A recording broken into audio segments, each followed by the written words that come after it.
Sir ఇప్పుడు కాబట్టి ఇప్పుడు ఇప్పుడు చెప్పండి. ట్రంప్కు కూడా కొంత అగ్ని పరీక్ష అని చెప్పాలి. ఎందుకంటే మిడ్ టర్మ్ ఎలక్షన్స్ ఉన్నాయి. ఇంకొక 3 నెలల్లో అమెరికాలో ఎలక్షన్స్ రాబోతున్నాయి. అంటే అధ్యక్ష ఎన్నికలు కాదు. సో ఇట్లాంటి టైంలో నవంబర్ 3న 2026లో ఎన్నికలు జరగబోతున్నాయి. ఈ ఎన్నికలు రిపబ్లికన్లు ఓడిపోవచ్చు అని ఇదెవరో అనేది కాదు. ఇరాన్ నుంచి వాళ్ళ మత గురువు మరొక ఖమేనీ చేస్తున్నటువంటి కామెంట్. సో రాజకీయంగా కూడా ఇది భారీ ఎదురుదెబ్బ ట్రంప్కి ఎదురయ్యేటువంటి అవకాశం ఎక్స్పెక్ట్ చేయొచ్చు ఎక్కడ? ట్రంప్ ఫెయిల్యూర్ అండి. అన్ని రంగాల్లో ఫెయిల్యూర్ ట్రంప్. అతనికి రిపబ్లికన్స్ రెండో అవకాశం ఎందుకు ఇచ్చారో తెలియదు అవును. కానీ అతను అసలు ఒక నాయకుడికి ఉండాల్సిన లక్షణాలు కోల్పోయాడు. ఏం మాట్లాడుతున్నాడో తెలియదు. అది వార్ధక్య లక్షణమా లేక అతి విశ్వాసం వలన తెలియదు. రేపు డెఫినెట్గా ఓడిపోతాడు.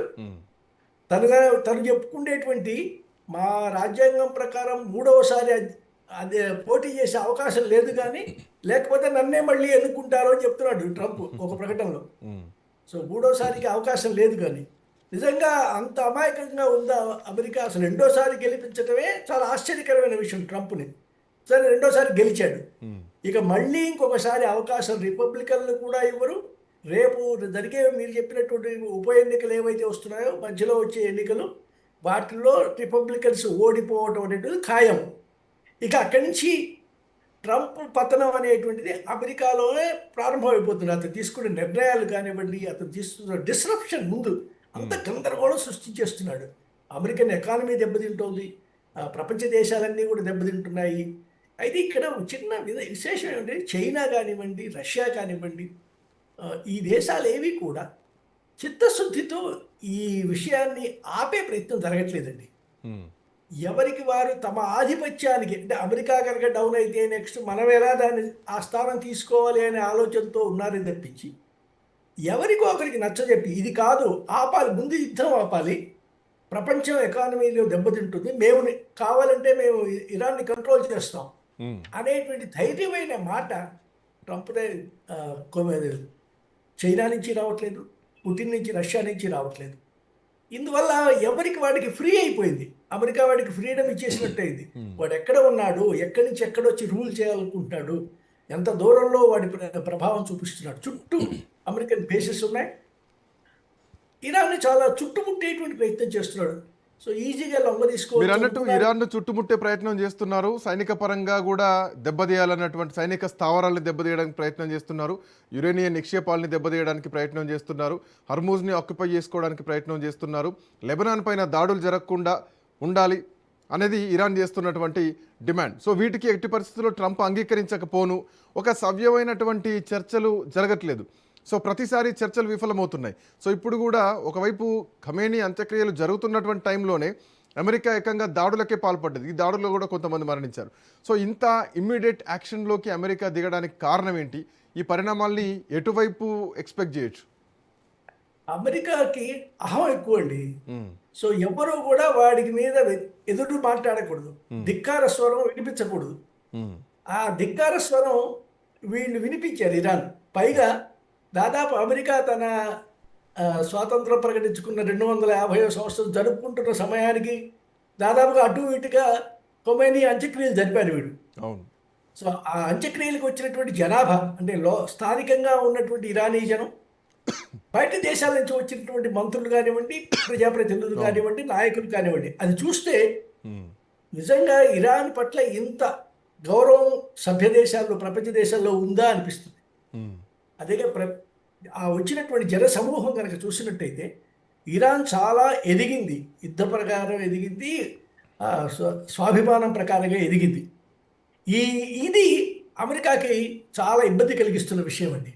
అంటే నువ్వు ఎంత దెబ్బ కొట్టానని భావించినా కూడా ఇరానియన్లు మళ్ళీ తిరిగి తమ పాత వైభవం కానివ్వండి, తమ ధిక్కార స్వరంగాన్ని వినిపించినందువల్లనే మళ్ళీ ఈ దాడులండి చింపేసి ఆ ఒప్పంద పత్రాలను చింపేసి, అయినా పాకిస్తాన్ ద్వారా కుదుర్చుకునే ఒప్పందం ఎందుకు సక్సెస్ అవుతుందండి? వాడికి ఉన్నటువంటి తెలివితేటలు ఏమిటి, వాడికి ఉన్నటువంటి దౌత్య సంబంధాలు ఏమిటి, ఆ చతురత ఏమిటి? సో పాకిస్తాన్ని దగ్గరగా ఉన్న దేశంగా వాడుకుంటోందండి అమెరికా. అంటే ఇరాన్తో సరిహద్దు కలిగినటువంటి దేశం కాబట్టి పాకిస్తాన్ వాడిని జాగ్రత్తగా బుజ్జగిచ్చి రేపు ఎప్పుడున్నా అవసరమైతే పాకిస్తాన్ వైపు నుంచి కూడా దాడులు చేయడానికి వీలుగా తయారు చేసుకుంటుందే కానీ అమెరికా పాకిస్తాన్కి గౌరవం ఇచ్చి దాని స్థాయిని పెంచేందుకు చేస్తున్నటువంటి ప్రయత్నం మాత్రం కాదు. కాబట్టి ఇప్పుడు ఇక్కడ వినిపించే ధిక్కార స్వరం ఇప్పుడు అంటే ఏదైతే ఉందో ఆ జనం మీరు దానికి అన్నట్టు అమెరికా తట్టుకోలేకపోతుంది. మీరు అన్నట్టు ఒక ధిక్కార స్వరం చాలా కాలం నుంచి వినిపిస్తోంది. ఇప్పటికీ 4-5 నెలల నుంచి ఇరాన్ ఎక్కడా తగ్గట్లేదు. అమెరికా ఇందులోంచి ఎట్లా బయటపడాలన్నటువంటి ఆలోచనకు వస్తోంది పోతుంది అహం అడ్డొస్తుంది మీరు ఇందాక చెప్పినట్టు. ఎందుకంటే ప్రపంచం ముందు అగ్రనేత ఓడిపోయారన్నటువంటి మాట కంటే యుద్ధాన్ని ఇట్లో అట్లో కొనసాగించడమే బెస్ట్, ప్రపంచం ఏమైనా పర్వాలేదు అన్నటువంటి ధోరణి మనం ట్రంప్ దగ్గర నుంచి చూస్తున్నాం. సో ఇరాన్ ఇప్పుడు ఏం చేయబోతోంది? ఇరాన్కు నష్టమేమీ కనిపించట్లా. ఇరాన్ ఇంకా మేము కొట్లాడతాం, ఎందుకంటే దేశ అధ్యక్షుడినే చంపేశారు కాబట్టి కొట్లాడతాం అన్నటువంటి ఒక జాతీయ ఐక్యత మీద ఇరాన్ కనిపిస్తోంది. సో ఇప్పుడు ఒకవైపు ఇందాక మనం మాట్లాడుకున్నట్టు ఒక 3 నెలల్లో ఎన్నికలు రాబోతున్నాయి. ఇప్పటికే బిలియన్ల కొద్దీ డాలర్లు ఖర్చు అయిపోయినాయి. అమెరికా ఆర్థికంగా నష్టపోతోంది. రేపొద్దున ట్రంప్ కూడా ప్రభుత్వ వ్యతిరేకతకు ఆ ఎన్నికలు సంకేతంగా చూడొచ్చు. ఇరాన్ ఈ యుద్ధంలో ఇట్లాగే పెడుతుందా అమెరికాను? అధ్యక్ష మార్పు వరకు కూడా ఇట్లాగే కొనసాగే ఛాన్స్ ఉందా? ప్రపంచం ఇది ఎదుర్కోవాల్సిందేనా? ఇది చాలా క్లిష్టమైనటువంటి సమయం అండి. అమెరికా వియత్నాం యుద్ధంలో ఇరుక్కొని అవును, ఎలా ఓడిపోయింది, ఎలా లొంగిపోయి వెనక్కి వెళ్ళాల్సి వచ్చింది, అది చరిత్ర 60లో మనం అందరం చూసిన 1960లో మనం అంతా చూసినటువంటిది. ఇప్పుడు మళ్ళీ ఒక 60 ఏళ్ల తర్వాత మళ్ళీ దాదాపు అలాంటి పరిస్థితినే అమెరికా ఎదుర్కోబోతోంది.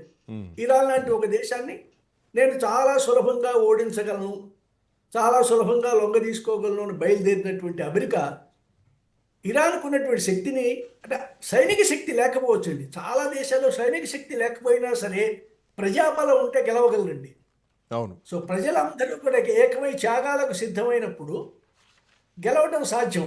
అది ఇప్పుడు ఇరాన్లో కనిపిస్తోంది.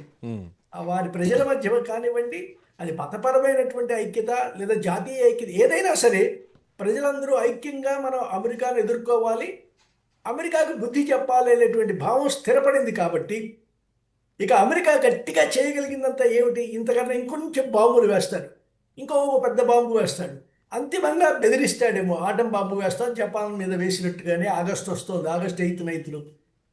సో ఇంతకన్నా ఈ బెదిరింపులకి ఇప్పుడు ఎవరు లొంగట్లేదండి. అమెరికా చేసే బెదిరింపులకి మేము ఇంకా నేను చాలా విధ్వంసం సృష్టించమని ఇప్పుడే ఉత్తర్వులు ఇచ్చాను, ఇప్పటికే సంతకాలు చేశాను అనేటువంటి ట్రంప్ బెదిరింపులకి ఎవరు లొంగట్లే. సో ఇజ్రాయెల్ అయితే ఎంత సైలెంట్గా తన పనులు తను చేసేస్తుందో. ఇంతకుముందు ఎంతమంది ఇరాన్లో ఉన్న న్యూక్లియర్ సైంటిస్టులను చంపేస్తుందండి ఇజ్రాయెల్. ఆ దేశం చొరబడి ఆ సైంటిస్టుని నిర్వీర్యం చేసింది. అయినా సరే వాళ్ళ దగ్గర మళ్ళీ ఆయుధాలు తయారవుతున్నాయి. వాళ్ళ అణు కార్యక్రమం ఇప్పటికీ ముందుకెళ్తోంది. వాళ్ళ యురేనియం శుద్ధి చేయడం జరుగుతోంది. ఇదేంతటికీ కారణం వాళ్ళలో వచ్చిన దేశభక్తి, మనము మన జాతి, ఎవడో వచ్చి మన మీద పెత్తనం చెలాయిస్తున్నాడు అనేటువంటిది.